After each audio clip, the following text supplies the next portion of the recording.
Friends, ladies and gentlemen, at this time we are going to begin the memorial services for Dr. Arnold Levin. If you have a cell phone or a pager, I would ask for you to please take a moment to turn it off or place it in the silent mode.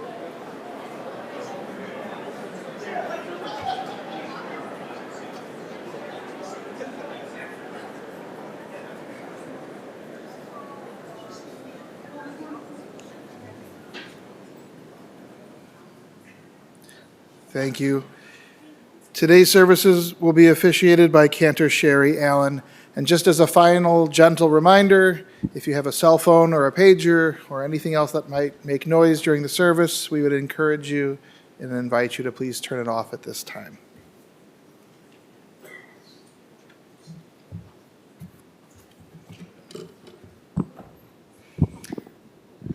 Bruchim habaim, bruchot habaot, welcome.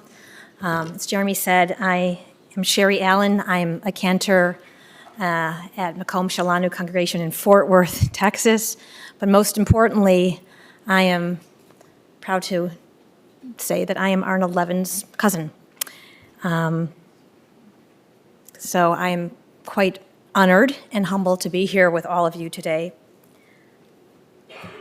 I want to begin by thanking all of you for coming to honor and remember Arnie and to support his beloved family, Andrea, Benji, Johnny and Lindsay, Casey and Cameron, Jenny and Leland, Abigail and Caroline, Merle, Evan, Aviva and Steve, Lisa and Tom, and Aaron and Chandela. I'd like to begin with these words written by Rabbi Naomi Levy. She says, "Death cannot sever our connection to those we have lost. The soul is eternal and can never be extinguished. But not only the soul survives the grave. The bonds of love are stronger than death. The lessons that our loved ones taught us, their goodness, their deeds, their wisdom, will remain with us always. They have left a permanent imprint upon our souls that can never be erased. They continue to guide us wherever we go. May they continue to be with us. May they bless us and inspire us to goodness in death as they did in life." Before I ask you to join me in reciting the words of Psalm 23, which is in your pamphlet, I'd like to sing this rendition of it, a setting by my friend Cantor Gerald Cohen. Adonai roi lo exar Bino deshayar b'tseini Al mei menuchot Yinaleini Nafshi yeshovev Yanacheni v'magalet tzedek Yanacheni v'magalet tzedek Leman shemo Gam ki elech begeit hamavet lo irara ki ata imadi shiftecha umishantecha hema yenachamuni Ta'aroch לפניי, לפניי, שולחן נגד צורריי. דשנת ושמן ראשי, כוסי רוויה. אך טוב וחסד ירדפוני כל ימי חיי, כל ימי חיי. ושבתי בבית אדוני לאורך ימים. אדוני רואי לא אחסר, אדוני רואי לא אחסר.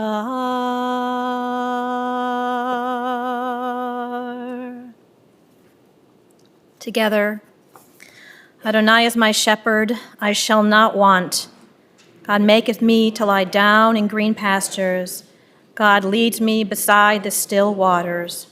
God restores my soul. God leads me in the paths of righteousness for God's name's sake. Yea, though I walk through the valley of the shadow of death, I will fear no evil, for you are with me. Your rod and your staff, they comfort me. You prepare a table before me in the presence of my enemies. You anoint my head with oil. My cup runs over. Surely goodness and mercy shall follow me all the days of my life, and I will dwell in the house of Adonai forever.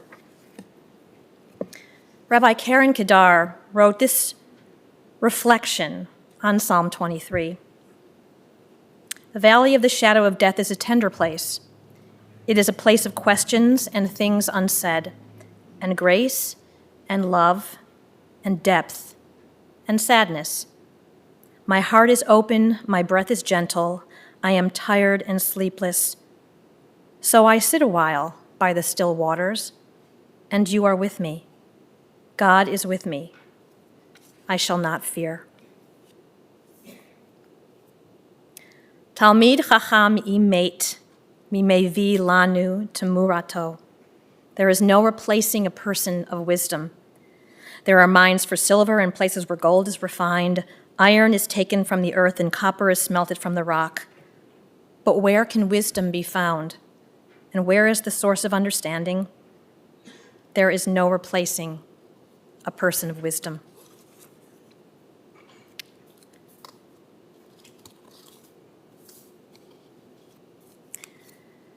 Karov Adonai l'nishberei lev ve'et dak'ei ruach yoshia. Adonai is close to the brokenhearted and helps those crushed in spirit.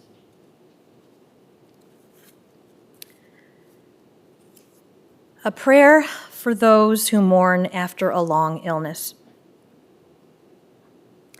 Source of life, we gather today in sorrow and love to honor the memory of one whose final journey was marked by suffering and decline. We stand before you with hearts that ache for the pain they endured, for the strength that slowly faded, and for the questions that remain unanswered. There is no making sense of suffering like this. We do not pretend to understand. As Jacob wrestled with the divine being during the night, we wrestle with you in our anger, our confusion, our sadness. And so we dare to ask, where were you in this long decline? Why did your mercy seem to be hidden? Where can we find you now? Teach us that you are found not only in miracles, but simply in accompaniment, not only in healing, but in presence, not in the answers we wished for, but in the love that sustained us through uncertainty and fear. Bring us consolation, knowing that we are not alone. Let us find you in those who will walk with us, giving us strength and comfort in the days ahead. May the one who makes peace in the heavens grant peace to us and to all who have loved and lost.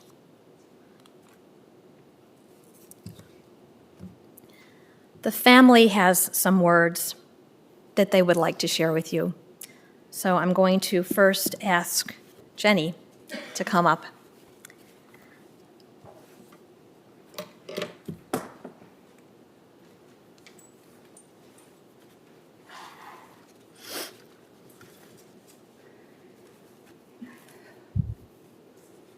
My dad was truly exceptional. From my earliest memories, I always wanted to be close to him. His warmth and extraordinary qualities shaped who I am today.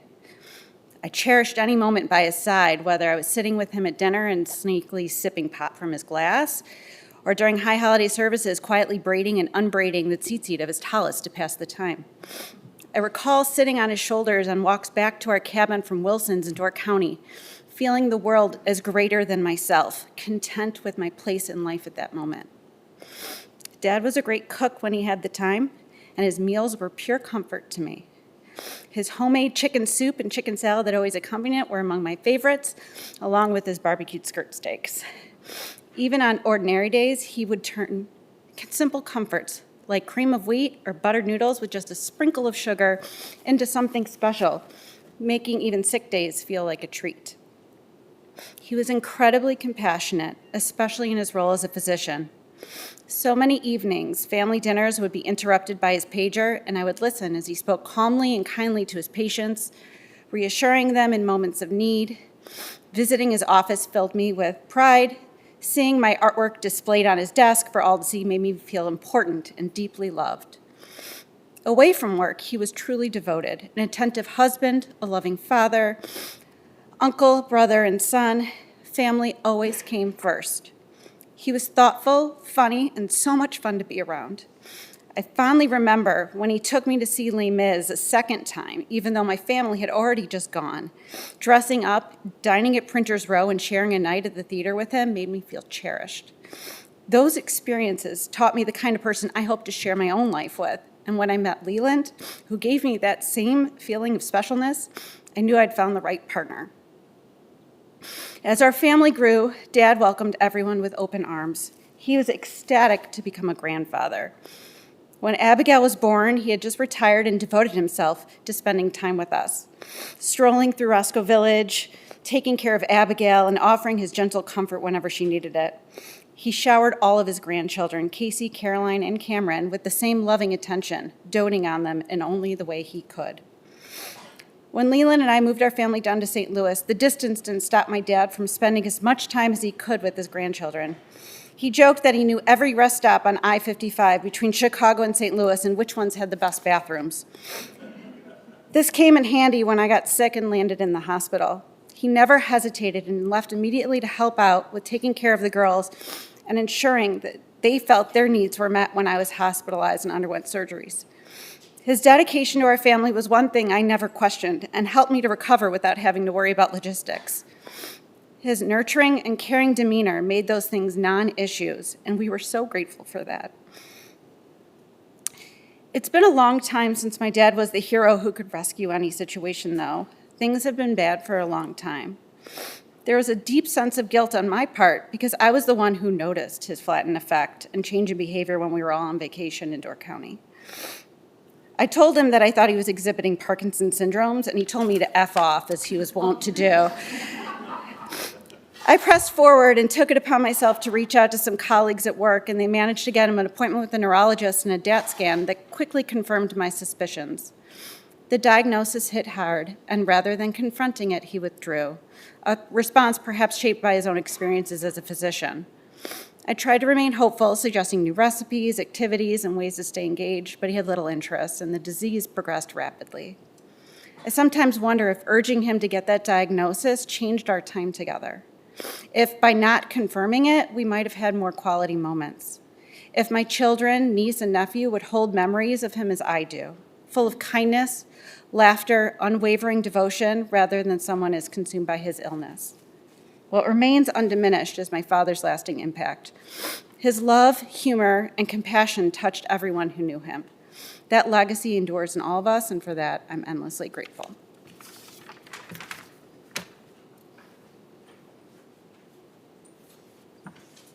Thank you, Jenny. Benji, would you like to share your thoughts?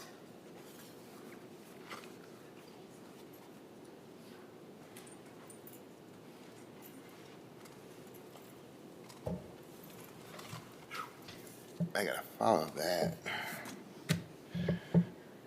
Somebody had a lot more, but I don't know. I think they sabotaged my teleprompter. Well, Jenny covered a lot of it. Family vacations were a big thing for us. The ones that she didn't get to go on were the ones where Johnny and I and him, we would always go camping with another family and father and their sons, and those were always the best parts of the summer. You know, we knew him as Dad from home, the guy who made the dinners, the guy who went to work, helped us with our homework, this, that. But on those camping trips, we kind of knew him as Arnie, and it was fun. You know, whether it was sneaking a puff off his cigar, or, you know, he would give us a little bit of beer, or take a sip out of his whiskey. Thankfully, I don't know, maybe it was a parenting moment, because I grew up and I didn't like beer or whiskey. I wish he would have been drinking tequila. But anyway, everybody kind of knows, you know, at our family events, those incessantly long picture sessions. You have to show up 2 hours early to take photos for every bar mitzvah and wedding and God knows what. So we're going to have to find somebody else to say colonoscopy before they take the pictures from now on. Haven't really thought of a better word yet, but I'm working on it. Lastly, I guess one thing I got to see my dad as that really a lot of people, most people didn't, was at the, you know, at the end for a couple of years, I was lucky enough to get to work with him, go to work with him every day and see him at work every day. And it was eye-opening. And, you know, I mean, we had been there as kids all the time, and sure, everybody, oh, your dad's a great guy, yada, yada, yada, yeah, he's the boss, of course. They're going to say that, and we're going to leave, and it's going to go back to the way it was. But when I started working there, it didn't go back to the way it was. He was always like that. And the thing that I always liked the most was just when I would see all his patients when they would walk in, the same ones that would page us during dinner all the time that Jenny talked about, just the way they would look at him, it was sort of the same way I looked at him when I was a 10-year-old and an 11-year-old, and like, I mean, they thought he knew everything in the world. I mean, to them, he knew everything in the world. Just like to me, he knew everything in the world. And I feel lucky that I got to do that, because it just made me proud to go in there every day. And so I'm very thankful I got that opportunity.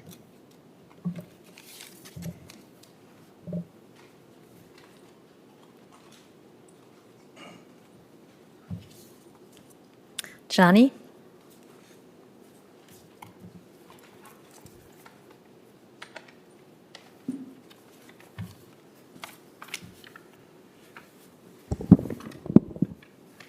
This order that we went in is kind of interesting. I was just thinking, Jenny being the oldest, and I'm technically the middle child, but I always felt like the oldest. I just want to thank everyone that came out from near and far. I really appreciate it. It's great to see everyone that I haven't seen forever, so I appreciate it. Thank you. We gather today to honor the life of my father, a gentle giant, a healer, an outdoorsman, and a man whose quiet strength shaped our family in ways we feel forever. Born on October 25th, 1949, and leaving us on December 7th, 2025, he lived 76 years with grace, humility, and a deep capacity for love. Dad grew up in Wilmette, the son of a dentist and a teacher. In so many ways, their influence showed up in him throughout his life: the practicality and steadiness of a dentist, the patience and guidance of a teacher. He attended New Trier High School, then the University of Illinois in Champaign, and went on to medical school at WashU in St. Louis. Becoming an internist in private practice in Chicago wasn't just a job for him, it was a calling.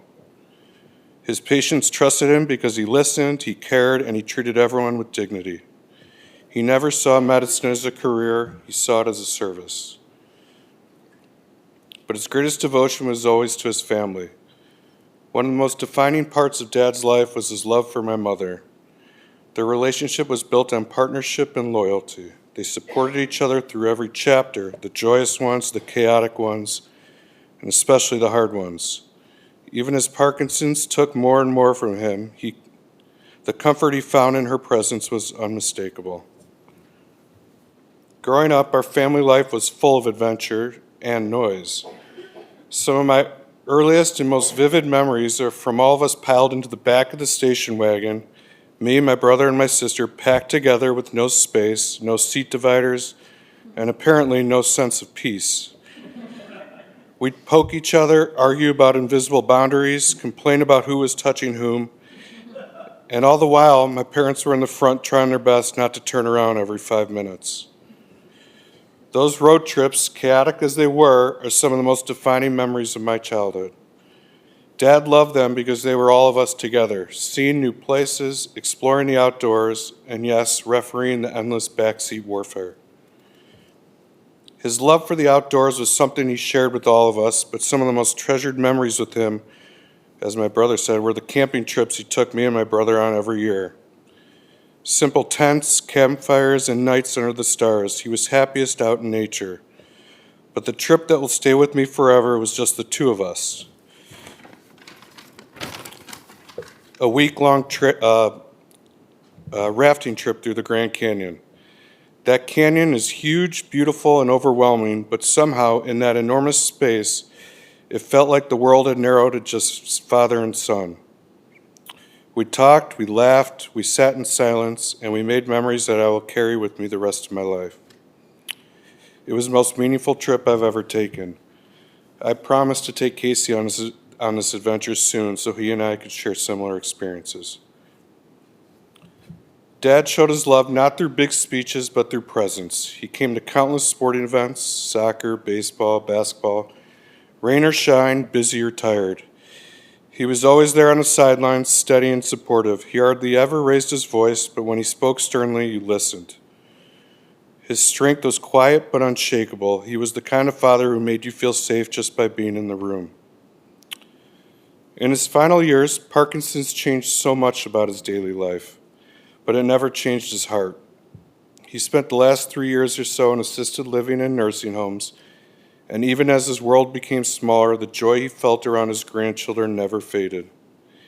He adored my son and daughter, the way he would hold them, kiss them, and just watch them with this soft, full-hearted pride. Seeing him with them reminded me so much of how he was with me, gentle, patient, and joyful.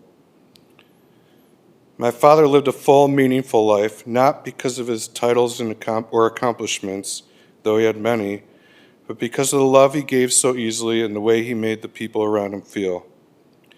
He was a man of integrity, warmth, and steady devotion.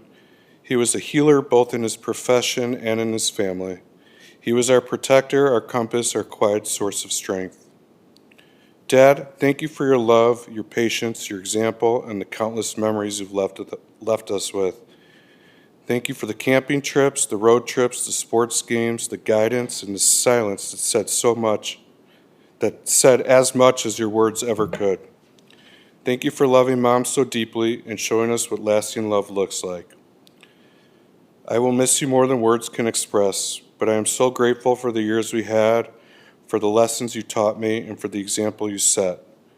If I can be half the father to my own children that you were to me, then I know I'm doing something right. May you rest in peace.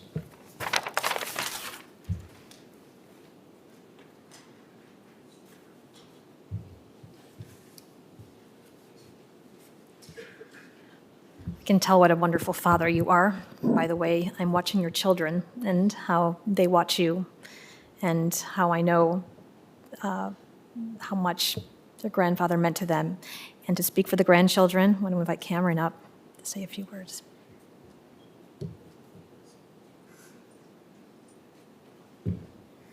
Hi, I'm Cameron, as you probably already know. Sorry. But I'm here to say some words about my grandpa. I don't remember a lot of moments before he got sick because I was really young.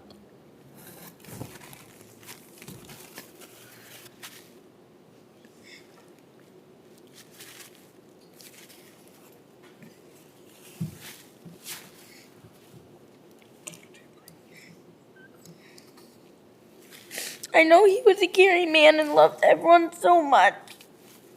As much as it hurts me to say he's gone, I know he's much happier up there. In a place where he can feel no pain and in the comfort of his parents. I wish I could have remembered the good times.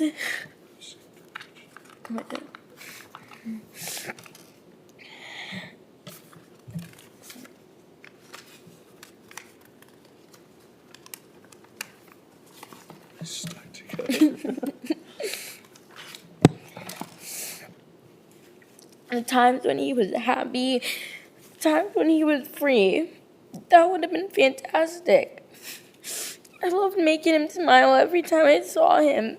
It made me blush every time. I remember bringing over chocolate milkshakes from Cold Stone Creamery. I remember sitting next to him holding his hand. I remember going into his broken drawer and grabbing Jolly Ranchers for him and I. I remember going on roller coaster rides with him while I was bringing him to different places in his wheelchair. Speaking of that, I remember playing his wheelchair, thinking it was so cool to the point where I wanted one for home. I remember him telling one of the people who worked for him, saying we hit a home run. And he was talking about me. Fine, I'm not going to be selfish. He was talking about his family. I remember him dry swallowing 6 pills at the same time. I remember one moment before he got sick. I remember saying, "Oh my God, your hands are so huge." And we would compare it. His are much, much bigger than mine. That was the life. Thank you so much for coming and listening to me. Love you all, especially love you, Grandpa.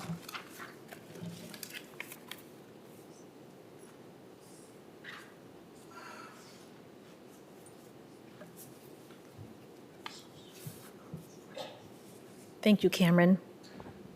That was really brave and beautiful.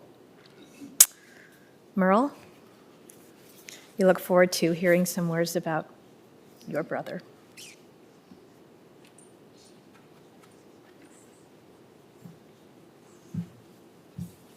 I'm Arnie's older sister, so I knew him his whole life. That joke is from Evan. Thanks, everyone, for being here today. And thank you to those who are also with us on live stream. It means a great deal to our family to have you with us. I want to share 2 little short stories with you to demonstrate the kind of individual that my brother was.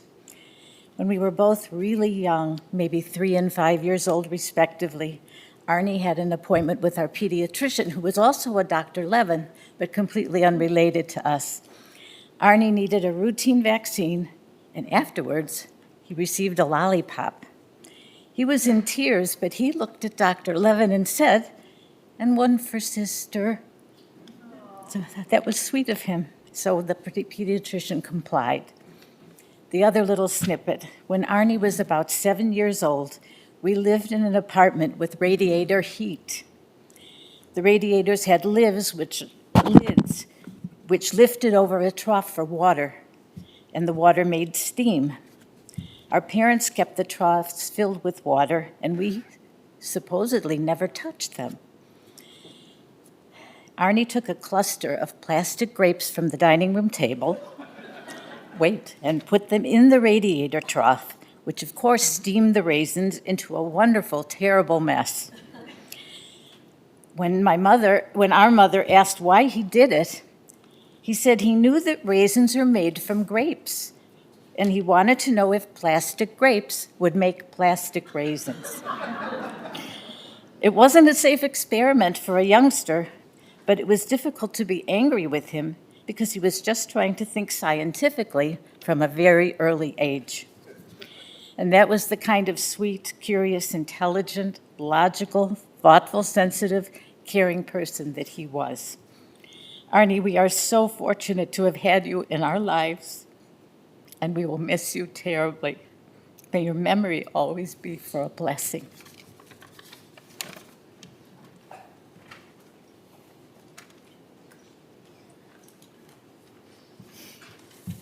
Andrea?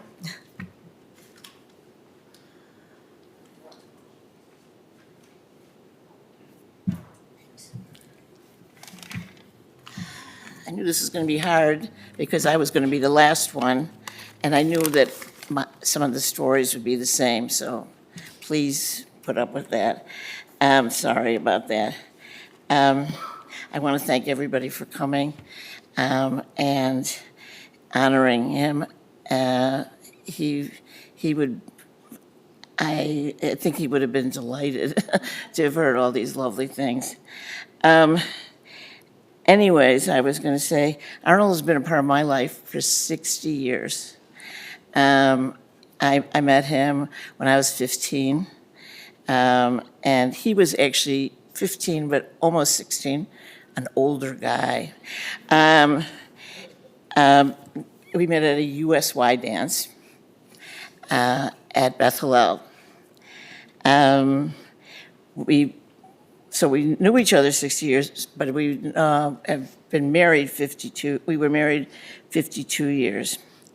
The night I came home from the dance, to my parents' horror, because they were looking at each other like, really?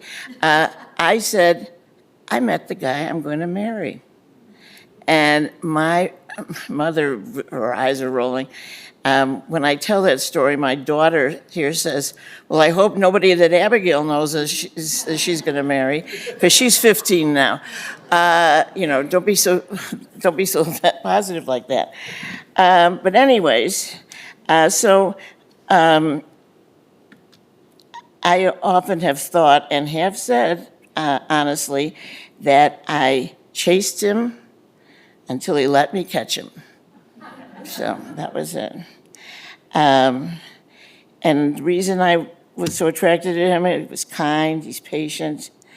He had a great sense of humor. And he was smart. He was thoughtful in both senses of the word. I mean, he was thoughtful in that he was kind, but he was thoughtful in that he thought about things before he said them. He thought deeply about things. He was a good friend. He was fun to be with, as people said, and he loved being with family and friends. And he would be so honored by all of you being here. Johnny went through all the schooling stuff, so I'm not going to do that. But when he went to med school, that was a new part of our lives, and being in St. Louis was a new part of our life. And you know, he had many adventures. I can remember the whole fruit fly incidences for med school, where he'd have to get up in the middle of the night and go to the lab so he could separate the males from the females, because they weren't supposed to reproduce. And if you didn't get there in time, oh, they started reproducing. And so in the end, he knew what was supposed to happen in this experiment. So he sort of gave information about what was supposed to happen, because his were reproducing all the time. So that was kind of funny. The other thing was, I was his first practice. The med school students would line up their girlfriends, and they would spend their time looking in your eyes. Oh my, that was pretty bad, because they couldn't find what they were supposed to look at, and you think you're going to go blind as they're putting the scope there. Same thing with the ears. But we were their guinea pigs, and he learned to be a doctor anyway, so that was good. He liked science. He really enjoyed science, and he liked dealing with people. But I have to say this, he hated administrative stuff. He didn't like the business end, nothing like that. For him, it was science. And if he hadn't been a doctor, which he told me all the time that his parents wanted him to be a doctor, he kept saying, I would rather be a weatherman. I liked the idea of being a weatherman. He loved watching the weather at night. But we finished our years in St. Louis. He came back to Chicago and did his internship and residency at Michael Reese. A blessed memory. Gone forever, Michael Reese. Anyways, he was a wonderful father, as the kids have said. I won't go into. He loved babies, just like his father had done. He was really, really like his father in that way. Al just loved walking around with them in his arms, and Arnold did too. So he learned well from his father. He also was, I would have to say, a really good helpmate, and he shared the good and the bad of parenting, though I think I had the discipline part. Yes, see, Johnny's nodding his head. He got to play the good cop, and I got to play the bad cop. Okay. We did have our differences. He was a rural person. Oh, he loved, if he could have done anything, he would have gotten an RV and driven across the country in an RV. I couldn't think of anything worse. But he also liked the idea of living in a log cabin. I was an urban person. I liked museums. I liked, those kinds of things, to go to see things. So we were different in that way. And so because we were different, we did both, which I think is the way it should be. You compromise. And we compromised in the sense that I had to go camping with him when we first married and when we had little kids. And then I was so happy. The kids loved it, and I got to say to them, bye, you go with your dad, and I get to stay home. And so that worked out so well for me, because they were very good about going to places like Devil's Lake, a number of places in Michigan, along Michigan coast. And then we went to, this was without the kids, this is us, the Great Smoky Mountains, and with our friends. He also liked fishing, and I think he liked it because he had gone fishing with his father.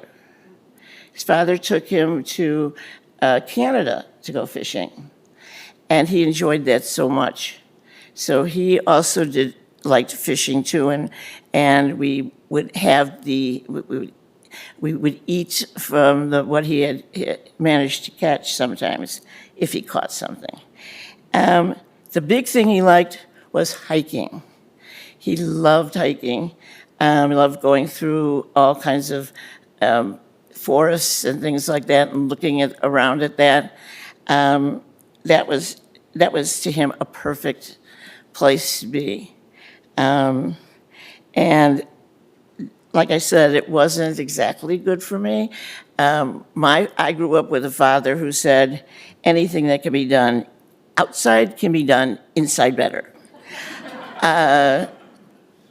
My brother is nodding, so I know he remembers that.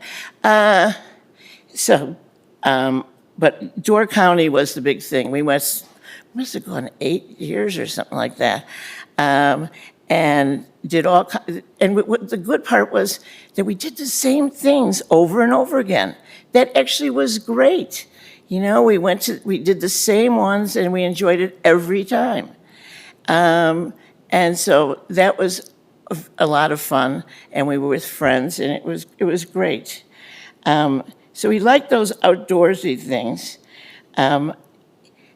Johnny mentioned him going to games. He tried to do athletics with his sons, but I got to tell you, athletics and Arnold were not friends with each other. He tried. He always remembered, and he kept talking about when he was in high school at New Trier, they had a program called Adaptive Gym. Okay. That was a nice way of saying, this is for people who really are terrible. And, you know, these are the last people who are picked for teams. And that really did bother him, that he knew that he was like that, which, who cares? But, you know, when you're a teenager, you do care about that. But he kept trying. I'll give him that. He kept trying all the time in athletics. He'd rather watch it than do it. Arnold loved music. I'm so happy nobody mentioned that because he loved music. He loved classical music. We've been talking about his love of the Brandenburg concertos. So he loved listening to those things. He liked folk music. He loved musicals. We went to numbers of musicals. He loved those. And his big group that he liked were the Moody Blues. We had at one time all their records. I know, it's records, sorry. But he loved those as well. So music was a great passion for him. Though he didn't play it, he loved to listen to it. I wanted to mention last thing about, two things. Food. He introduced me to a lot of new foods. My mother was a good cook, but a very plain cook. So when we said cheese in our household, we meant American cheese, okay? He taught me about all the other cheeses in the world. It was mind-boggling to me, and I love it. But I didn't have it when I was growing up. He introduced me to all kinds of seafood and fish. We had salmon patties a lot in my house, and mushrooms. And then his other passion that he liked, that he only could have a little bit during the year, thanks to people like our friends, the Goals, Sally particularly, was cholent. Oh, you love cholent. And so he had a whole different thing of food. He loved grilling. He was very proud to grill. And I would just have one thing to add about the food. He tried baking once. He was going to make me a cake for my birthday. And he didn't realize that when it says pour the stuff into the pan, you had 2 pans there because there was 2 layers. So he poured it all into one. And wow, what a mess inside the stove. I mean, the oven, I should say, but because it was just overflowing and gurgling. He swore he was never going to do it again, but he did. He made wonderful pound cake. So anyways, that was the thing about food. I wanted to just sort of, I didn't say, we went on a lot of trips to places, and he loved traveling. For him, the best part of, well, not the best, but a great part of traveling was he loved planning it. He loved getting books and sitting down and trying to decide where to go and how we should do this and what route to take and all of that kind of stuff. He loved that. And he always drove. I have to make that clear. I never drove. He always drove. He liked to be in control. Anyways, we saw Ireland and England and France and Netherlands. And Iceland was our last trip, but he loved every place. He loved seeing things anew. So the one thing, and I couldn't believe that Sherry talked about this, because I too felt like my grandchildren were cheated. They didn't get to see him when he was, so many of the years that they were older, he was already sick. They didn't get to see how active he was and how alive and everything that he was. And so I feel like they were cheated. And I feel like he was cheated. We used to talk about the future of our grandchildren, and he's not going to see that. And I feel like he got cheated as well. So I said I would say something about this God, and I wasn't kidding. So I did. Okay. Anyways, I still feel that I can't imagine what life will be like without him. The other day I saw a commercial for Blizzard, DQ Blizzard. He loved DQ Blizzards. And they have a new one. And I thought, the first thought I had when I saw it is, well, I can't wait to tell him that there's a new Blizzard. And then I realized, well, I can't tell him. You start thinking about those things. Or I read that they're tearing down the 6th Street dorms at Champaign. The two women's dorms, I don't remember their names. Maybe somebody does. But, this on 6th Street. They're tearing them down. They're old and everything. And they're going to put, the people who are building there is a Bromley too. So I said, I have to tell him that, and he'll think that's so funny. And then I thought, I can't tell him that either. That's the hardest part, is you forget for a moment, and you think you can just, as if they're still here. So what I say is, enjoy what you have. You're lucky. And remind yourself every day that this is the best you have. And that's it.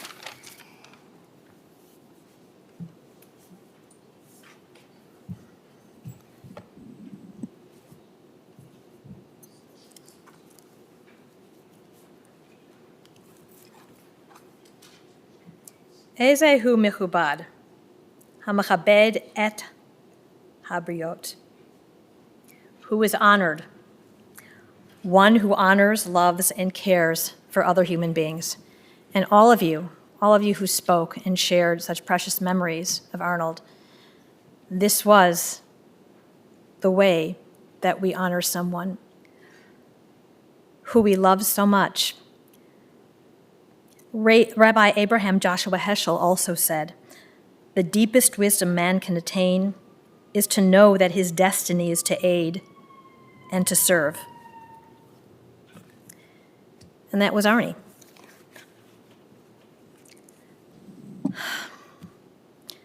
This, in many ways, is the darkest time of the year. The days are short. The weather, especially in Chicago, can be and is, in this moment, astoundingly frigid and about to get more so. I'd forgotten how cold it could get here. While we're in the midst of it, it seems like it will stretch on forever, and we can't imagine feeling warm again. So it is with mourning. We feel cold, empty, bereft, and we can't imagine being in a world without someone who made it so warm and comfortable and full of light. But one of the comforts of Judaism is that in these darkest of times, we come together as a family, a community, to journey through this darkness together, to support the mourners in their grief, and to help them in time, to rediscover light.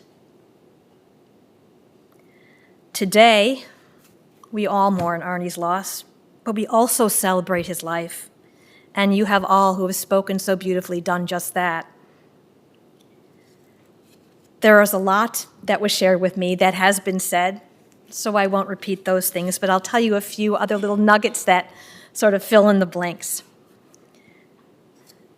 It's rare, at least from my standpoint, to meet someone that has spent their entire life basically in the same town. And Arnie was born in Chicago, of course, and lived with his parents in Merle in a building that was owned by his maternal grandfather, his Zadie. I did not know that. And then when they settled in Wilmette when he was a young boy, the city was home for the rest of his life. When he was younger, and this is something that Merle shared with me yesterday, he was worried that he wasn't growing fast enough, and he asked his mother to stretch him while he was lying down on his bed. And apparently it worked because he outgrew his bar mitzvah suit right before the big day. And of course, later in life, as you all hear, he was affectionately known as a gentle giant. You also know that he had an inquisitive mind and curious and loved science and really did want to be a meteorologist, but what you may not know is that he became a doctor because he knew from the time that he was a child that that was what his parents hoped that he would pursue. And he honored that, and he honored them, and it was a good fit. He loved and was devoted to his patients. Jenny mentioned that he often took calls from them at home and after hours, and they adored him as well. He was regularly stopped by his patients when they just saw him on the street. One owned a Chinese restaurant and comped his meals when he would go in there. And coincidentally, after his niece Melissa married her husband Scott, they found out that Scott, your aunt and husband, and her husband were also Arnie's patients. And they were delighted by this new familial connection. Small Jewish world. Arnie and Andrea were married on September 2nd, 1973. And I know this because I am ashamed to admit that I have an unfinished needlepoint pillow with their wedding date on it packed away somewhere in my garage that I intended to be a wedding gift. I am so sorry that I dropped the ball on that one, Andrea. And of course, their family was complete after the birth of Benji, Johnny, and Jenny, and they too grew up in Wilmette, close to grandparents, extended family, and many close friends. That is a blessing. Andrea said he loved music. And Jenny, you mentioned that you carried some guilt with you about insisting that he be diagnosed sooner rather than later, and maybe that affected that time that you had with him. But what you did at the end, Jenny, in his final days when he was no longer able to communicate, you found that music and you played it for him, and it seemed to be one of the only things that would relax him. and you spent some really precious time together listening to his favorite songs. That was a gift.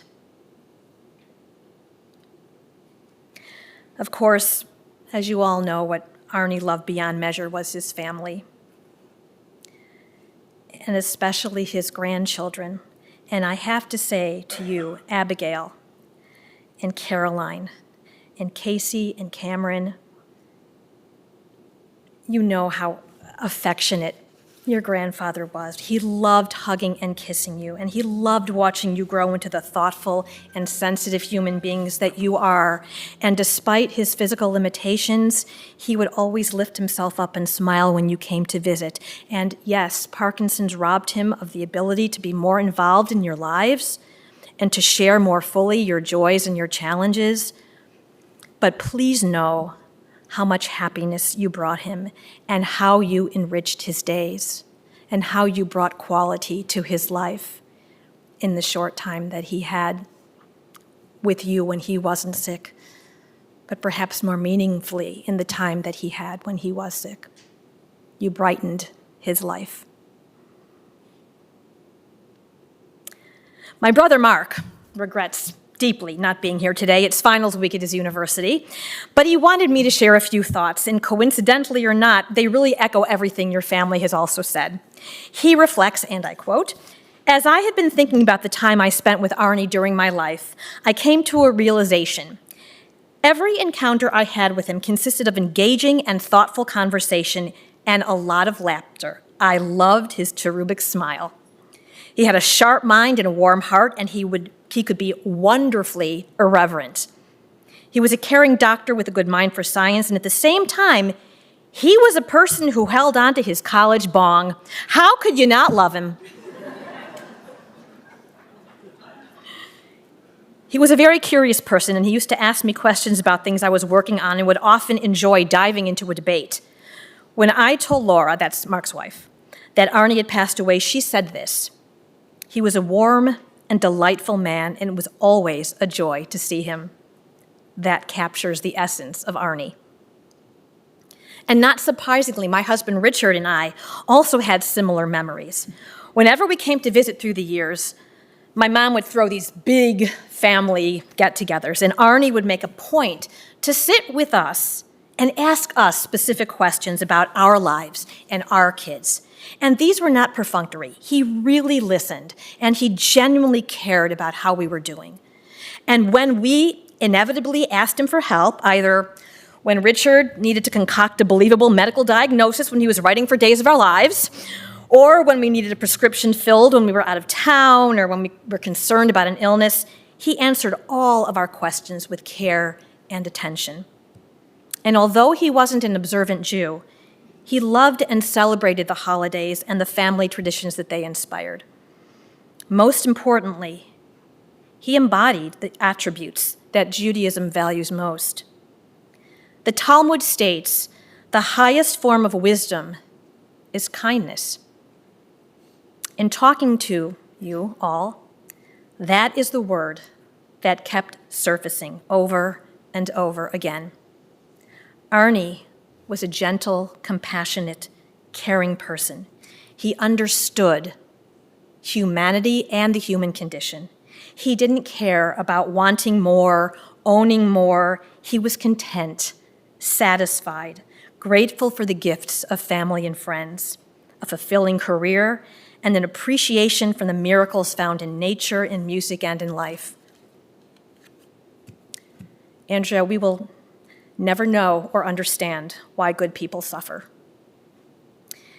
It's not fair that Arnie was diagnosed with a degenerative disease that robbed him of those golden years he imagined driving across the country in an RV with you, hopefully, watching his grandchildren become adults, enjoying simple pleasures.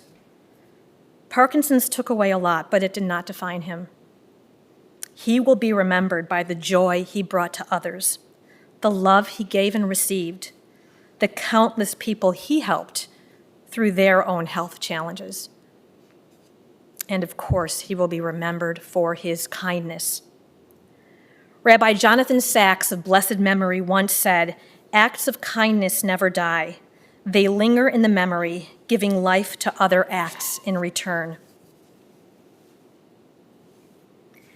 This may be the darkest time of the year, but in a few days, Jews will welcome the holiday of Hanukkah.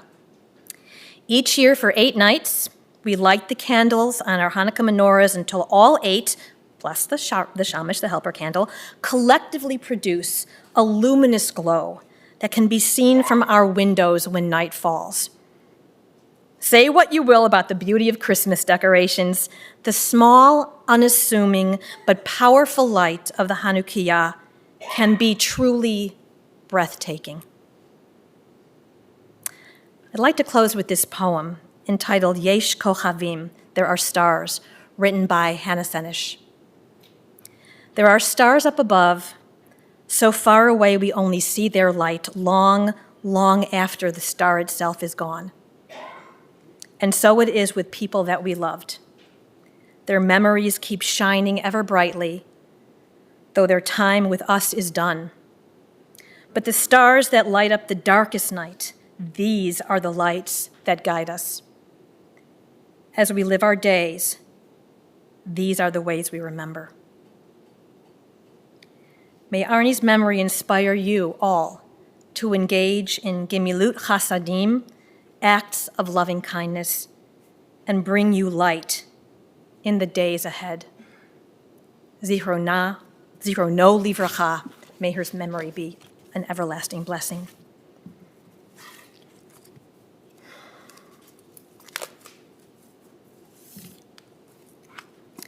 I ask you now in whatever way you're able to rise for the El Malay Rachamim, the memorial prayer.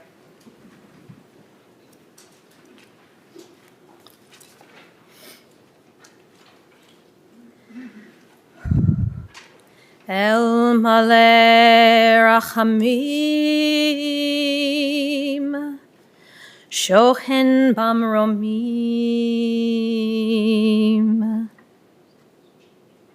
Hamtzei Menucha Nechona, Tachat Kanfei Hashchina,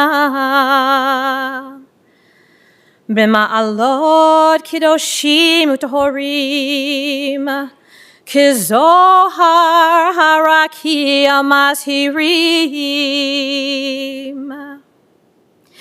Et Nishmat Yitzchak Lev ben Avram Feivel Umindel Shehalach le'olamho Began Eden Tehei Menuchato Ana Baal Harachamim Hasti rehu b'tseter kinafecha le'olamim Utzror b'tzror ha'chaim et nishmato Adonai hu nachalato V'yanuach b'shalom al mishkavo Nomar, Amen. Exalted, compassionate God, grant infinite rest in your sheltering presence among the holy and pure to the soul of Dr. Arnold Levin, who has gone to his eternal home. Merciful One, we ask that our loved one find perfect peace in your eternal embrace. May his soul be bound up in the bond of life. May he rest in peace, and let us say, Amen. We conclude our service with the Mourner's Kaddish. You can find that also in your pamphlets on the very back cover. Yitgadal v'yikadash shemei rabbah, be'alma divrach hirutei v'yamlich malchutei, B'chayechon uv'yomechon uv'chayei dechol be'Yisrael ba'agala uv'izman kari v'imru amen. Yehei shmei rabba mevarach la'olam u'lamei almaya. Yitbarach v'yishtabach, v'yitpa'ar v'yitromam v'yitnaseh, v'yitadar v'yitaleh v'yitalal, shemet kudsha barichu. Le'ela min kol birchata v'shirata, tush bechata v'nechemata, da'amiran be'alma v'imru amen. Yehe shlama rabba min shemaya, v'chayim aleinu v'al kol Yisrael v'imru amen. Oseh shalom bimromav, hu ya'aseh shalom, aleinu v'al kol Yisrael v'imru amen. You may be seated for a moment. Jeremy's going to offer some logistic instructions, and then I have a closing reflection. Friends, this is about to conclude the services here in the chapel. The family will be together for Shiva, and they'll be starting just in the chapel on the opposite side of the lobby, and everyone is welcome to join them. And Shiva will be here until about 7:30 this evening. The family has also requested that any memorial contributions in his memory to the Michael J. Fox Foundation for Parkinson's Research, and that information is available on the service folder that you should have received when you came into the chapel today. If you did not receive it when you came in, we do have those for you as you leave. And for those of you joining us online, that information is also available on our website.